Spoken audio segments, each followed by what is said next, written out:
Yo, what's going on, guys? And on my way back from Orlando. And of course, today's news is about the Oklahoma City Thunder. This is coming from Jake Fischer. Take it how you want.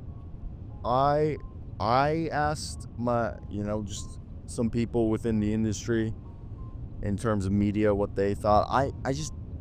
The only way I think, and people agreed with me, I just don't really see them doing this unless, as you guys saw, unless it's like Isaiah, they believe they need more size and they're trying to get rid of Kenrick Williams and Ousmane Dieng, and they package the three of them for Cam Johnson and Shake Milton to get basically swap out Cam Johnson's 3-point shooting and size and put in, get rid of Isaiah Joe for it, which you would think would replicate that, even though I think Isaiah Joe is a better 3-point shooter. And then get a move off of Kenrick Williams' money, and I guess you would sweeten the deal with Ousmane Dieng, and you would just dish out one of your 2026 pick because the Thunder don't need it, and the Nets only have one pick in 2026 and they're rebuilding. That's the only way I see this. Supposedly they have interest. What does that even mean on the grand scheme of things? That's where I want to hear your guys' thoughts. Again, this is coming from Jake Fischer. We're just going off of it as the 22-5 Thunder just re-signed Alex Caruso.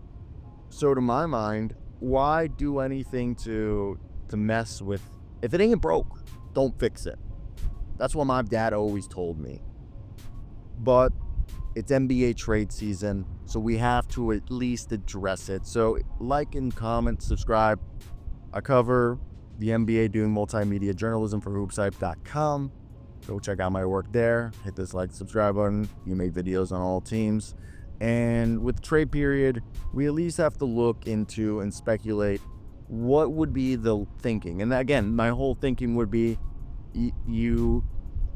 if Sam Presti's thinking, okay, I like Isaiah Joe, but we could swap out Isaiah Joe for someone who could be an equal shooter and give you more size and positional versatility to play more positionless basketball. Because the idea would be like a Shea, Lou Dort, Cam Johnson, Chet, J-Dub lineup, which would be crazy. Or take out, if Chet's still injured, Isaiah Hartenstein, and they're killing it.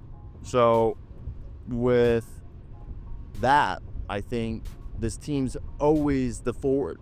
He also would give him finally a true power forward. This team still lacks a true power forward. J-Dub is a wing. Shea, their point guard. Their shooting guard, Lou Dort, and Aaron Wiggins is their toolsy guy. You also have, Wallace. So I think one of the biggest things is getting a guy who will have a consistent firepower at 6'9", and Cam Johnson. He just will give you a great player who would fit into Mark Daigneault's coaching style, which emphasizes that versatility, positionless basketball on both ends of the court, guard early, switch late defensive style, which I think Johnson on offense would thrive off ball, coming off of flare screens and even, curl screens to set up himself to have open 3-point shots from corner threes to above the break. I think he would really work out there. And then even on defense, he can guard, wings and forwards. So having a guy like himself, I think he would really help them out in the framework of Isaiah Joe, Kenrick Williams, Ousmane Dieng, and a protective first-round pick. I really think even a pick swap might work out this deal because you're giving up young players and so much stuff that the Nets gain, valuable rotational players that they can flip for more assets and a draft asset, which gives them depth for the rebuild and have flexibility, while the Thunder get a win-now player that helps them get better chances to win the championship this way, as well having a contract that isn't going to handicap them financially long term. So I think, especially with Coach Marky Mark, I love calling Mark Daigneault Coach Marky Mark, so go with it. So coaching Marky Mark loves this system where it's centered around maximizing his players through fluid offensive sets and pushing the pace, playing high intensity defense, especially at the point of attack on the perimeter, and having a guy who's a career like 39% 3-point shooter who's going to be able to play off of SGA's driving kick. Same thing with Kason. And is it Kason or Kason? I feel like one second. I heard somebody say it different the other week, and now they got me thinking Wallace. I've been saying Wallace's last name this whole time wrong, and it infuriates me when people do that. And from what my understanding was, it was what? Is Pro Basketball Reference not going to give me the pronunciation? I know if I go on NBA.com it does, but it's Kason.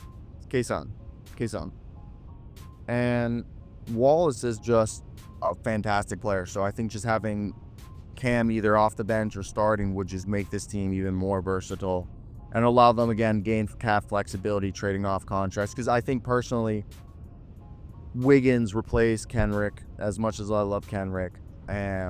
You also have Caruso, who's, again, replaced Kenrick. Still have Lou Dort, who's awesome there. And another thing, Caruso with Cam Johnson would give him crazy lineups. So, and Ousmane Dieng is still a guy who's still developing. I think all around it's a deal, as you guys see.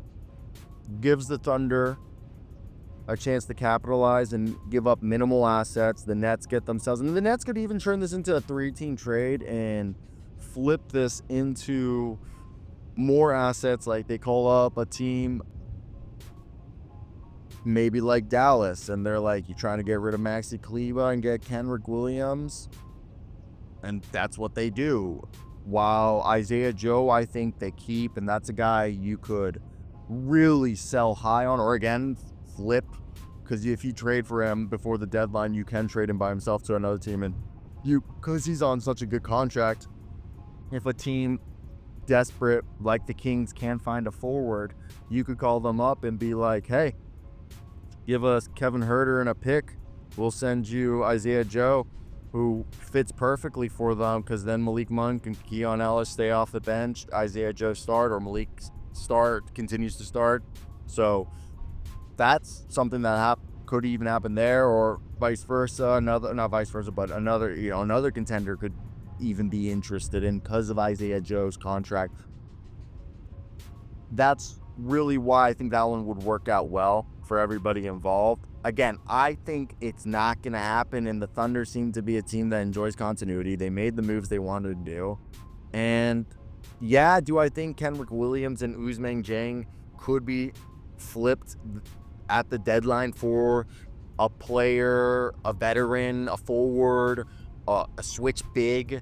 Yes, because that's possible. Those are two contracts that I think are the most tradable on this team, as they're the guys who seem to be the odd ones out. And maybe they dish some of the picks that they don't believe are going to be valuable this season or this coming off season. Now, do I, if I was a betting man, would I bet